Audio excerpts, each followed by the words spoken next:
Anger. It's the shadow that clouds your judgment, the storm that wrecks your peace. It's the fire you think will burn your enemies, but more often, it's the fire that burns you. Let me ask you something. How many bridges have you burned with a single moment of rage? How many relationships have you strained because anger controlled you? The Stoics, masters of emotional resilience, understood anger like no one else. They didn't tell us to ignore it or bury it deep. Instead, they taught us to control it, to channel it into wisdom and strength. Today, we'll explore 10 Stoic ways to control your anger. These aren't quick fixes, they're philosophies for life. And if you stick with me, you'll walk away with the tools to transform your anger into something powerful, something unshakable. Let's begin. Number 1. Understand the nature of anger. Seneca wrote, "Anger, if not restrained, is frequently more hurtful to us than the injury that provokes it." The first step to controlling anger is to understand it. Anger isn't strength. It's often fear or hurt in disguise. It's the mind's way of saying, "I've lost control." Think of this. Someone criticizes your work in front of your peers. Your anger flares up, but what's beneath it? Likely it's the fear of being seen as inadequate. The Stoic doesn't let that fear fester. They face it, dissect it, and strip it of its power. Anger is like a toddler throwing a tantrum. Sure, it's loud and dramatic, but at the end of the day, it just needs a nap. Number 2. Practice the pause. Marcus Aurelius, one of the greatest Stoic philosophers, believed in the power of restraint. He wrote, "You always have the option of having no opinion. There is never any need to get worked up or to trouble your soul about things you can't control. When anger hits, don't react. Pause. Take a deep breath, or 10 or 50. The longer you delay your reaction, the more clarity you gain. Imagine being cut off in traffic. Your immediate response might be to yell or honk. Instead, take a breath. Remind yourself, this person doesn't know you. Their bad driving has no bearing on your character or worth. Think of counting to 10, like buffering. The longer it takes, the more likely your brain will upgrade to a better response.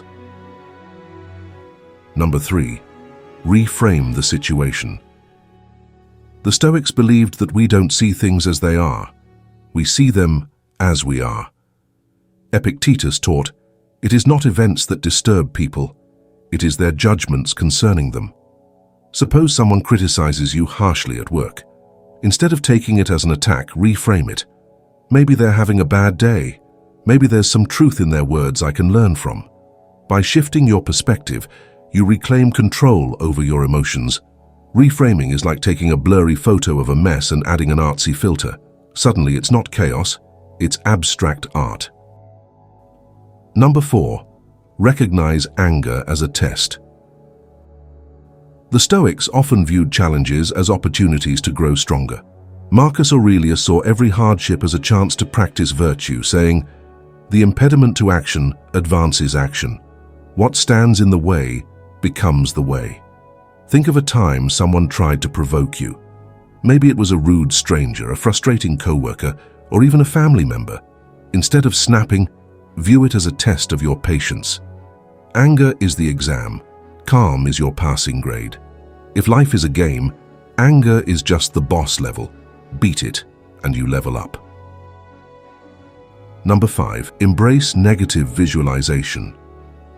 The Stoics were masters of mental preparation. They practiced premeditatio malorum, the premeditation of evil. By imagining worst-case scenarios, they weakened the impact of life's surprises.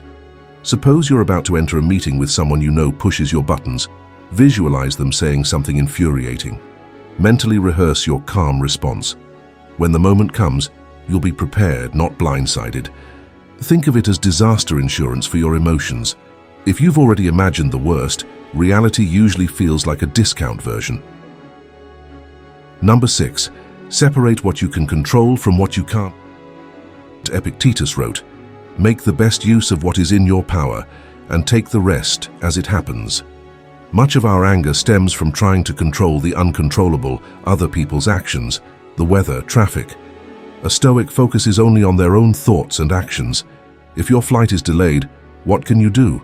You can't speed up the plane, but you can read, listen to music, or meditate. Your anger won't change the situation, but your mindset can change how you experience it.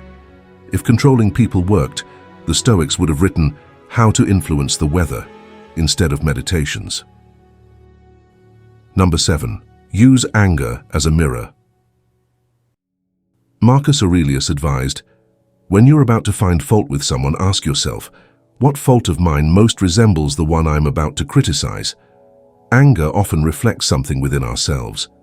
Suppose you're furious at a friend for being late. Ask yourself, have I ever kept someone waiting? Likely you have. Recognizing your own flaws makes it easier to forgive others. Anger is like that mirror in a department store. It shows you things you don't always want to see, but need to fix. Number 8. Harness the energy of anger. Anger is energy. It's a surge of adrenaline, focus, and drive.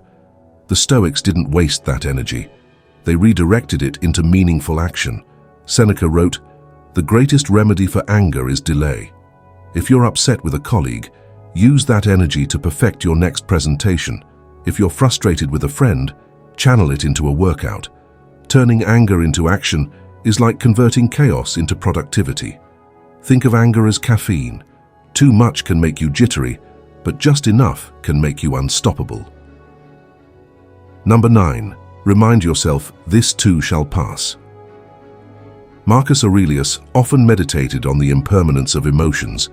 He wrote, "You could leave life right now. Let that determine what you do and say and think." Anger feels overwhelming in the moment, but it always fades. Think of the last time you were furious. Maybe someone cut you off or you had an argument with a loved one.